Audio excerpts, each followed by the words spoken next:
এই দেশে জামাত ইসলামের নেতৃবৃন্দ ফাঁসির রশিতে ঝুলেছে। সাতক্ষীরার ভ্যান চালকের নামে 56টা মামলা হয়েছে। আপনি কি মনে করেন আমার ভাইরা?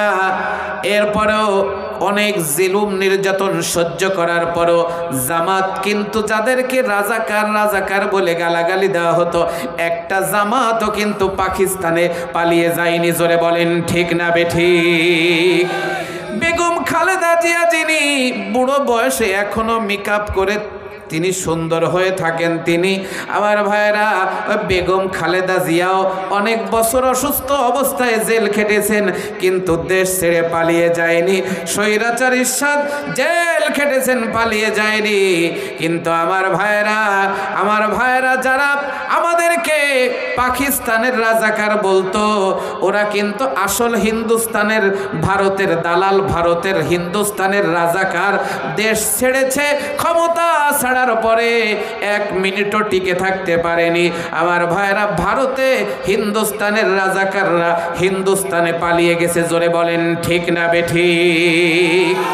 আমার কলেজার টুকরা মুসলমানেরা, 2 বোনকে তালাক দিয়ে 2 ছেলে হাসতে হাসতে বাহির হয়ে আসলো। যখন আবুল আহাব বলল, তখন ও ছেলেরা খুশি হব না ততক্ষণ মুহাম্মাদকে চূড়ান্ত ভাবে অপমান করবি না যতক্ষণ। আমার ভাইরা বড় ছেলে ছিল যিনি উতবা ছিল, তিনি বলল, বাবা তুমি তো আসলে ইন্টারন্যাশনাল জাতের শয়তান, তালাক দিতে বলেছো দিলাম, এখন আবার তাকে অপমান করা লাগবে। ভাতিজা তো তোমারই ভাতিজা। বলে কোনো কথা হবে না। বড় ছেলে যেটা ছাগলের মতো খুঁটো দিয়ে বসে পড়লো সেটা, কিন্তু ছোট ছেলে যেটা আমার ভাইরা বাবার থেকে ডাবল শয়তান ছিল সেটা। আমার ভাইরা শেখ মুজিবুর রহমান ইসলামের যতটুকু ক্ষতি করেছে, আমার ভাইরা ওনার কন্যা তার থেকে 100 গুণ বেশি ক্ষতি করেছে। বাবার থেকে ডাবল শয়তান। জোরে বলেন ঠিক না বেঠিক?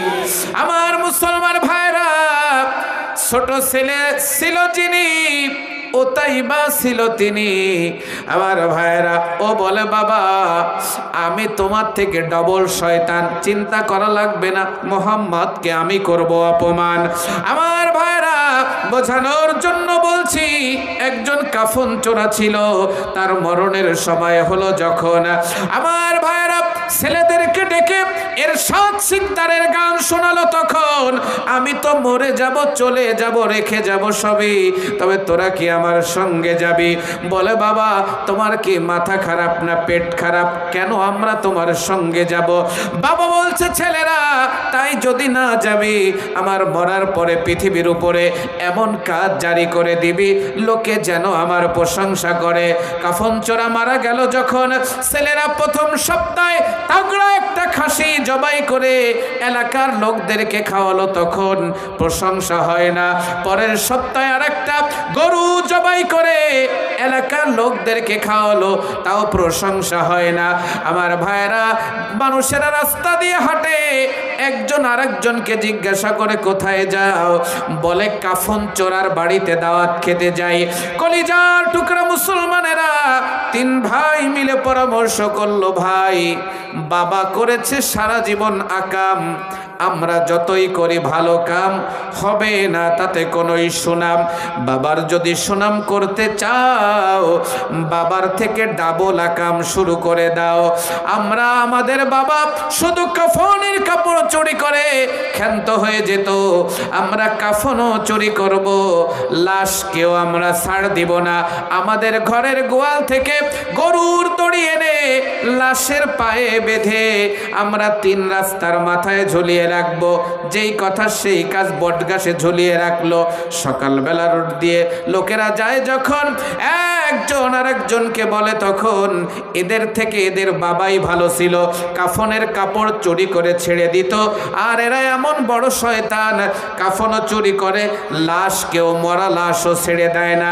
3 ভাই রাস্তার কিনারায় দাঁড়িয়ে গলা ধরে হাসি আর বলে, ও ভাই দেখো এখন আমাদের বাবা আবার শোনাম আরম্ভ হয়ে গেছে।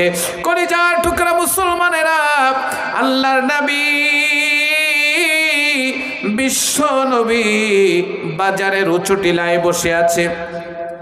এমন সময় উতাইবা নবীজি তার কাছে গিয়ে বলে, ও মুহাম্মদ, এক নাম্বার হলো তোমার কাছে যে কোরআন নাজিল হয়েছে, এই কোরআন আমি মানি না। 2 নাম্বার, তোমার 2টা কন্যাকে একসঙ্গে আমরা 2 ভাই তালাক দিয়েছি, তুমি কি জানো না? 3 নাম্বার, আমরা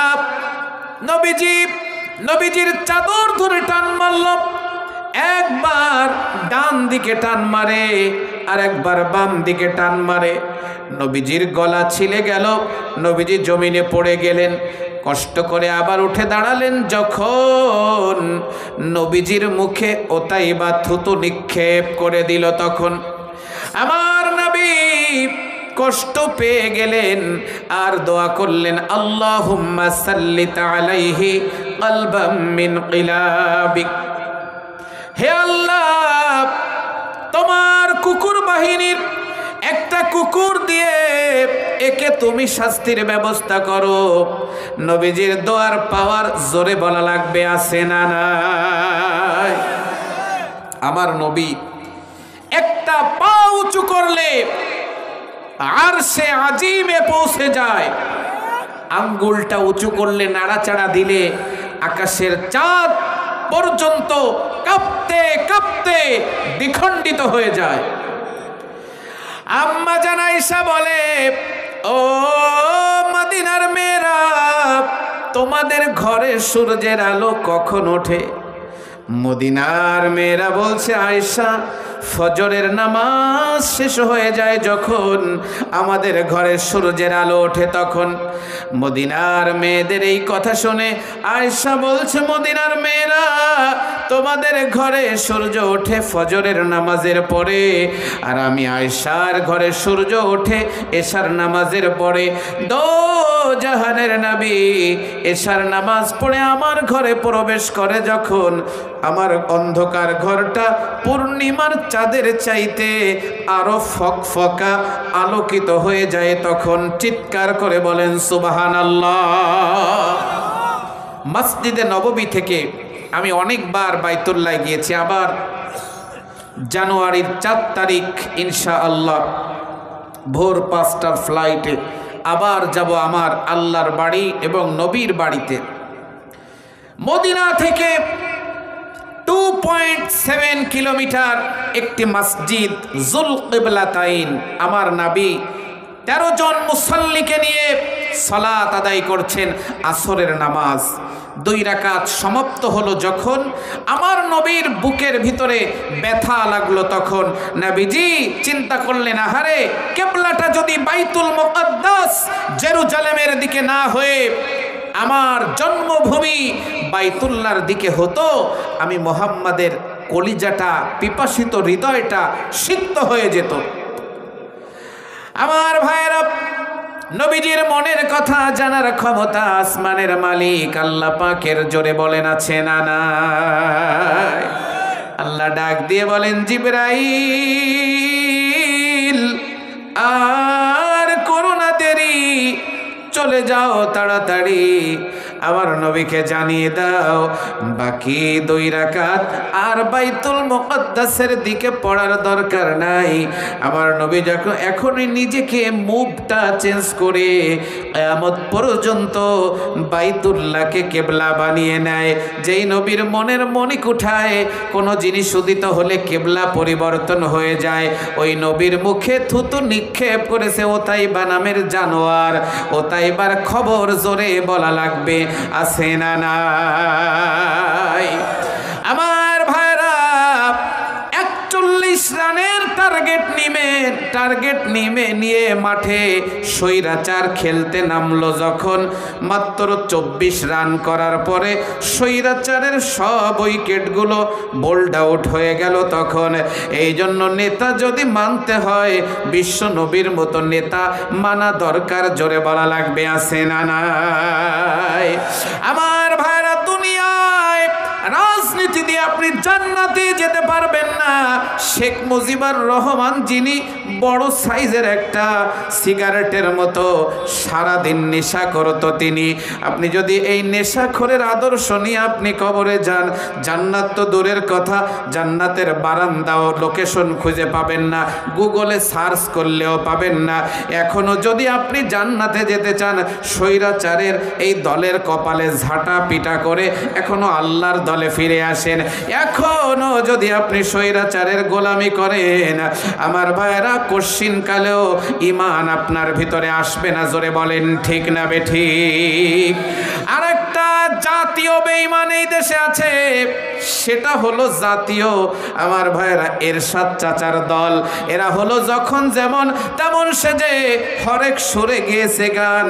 আমার ভাইরা, যখন কোনো দল ইলেকশনে আসতে চায় না, তখন এই সুবিধাবাদ স্বৈরাচারের খুঁটি হয়ে আমার ভাইরা রাজনীতির মাঠে দাঁড়িয়ে যায়।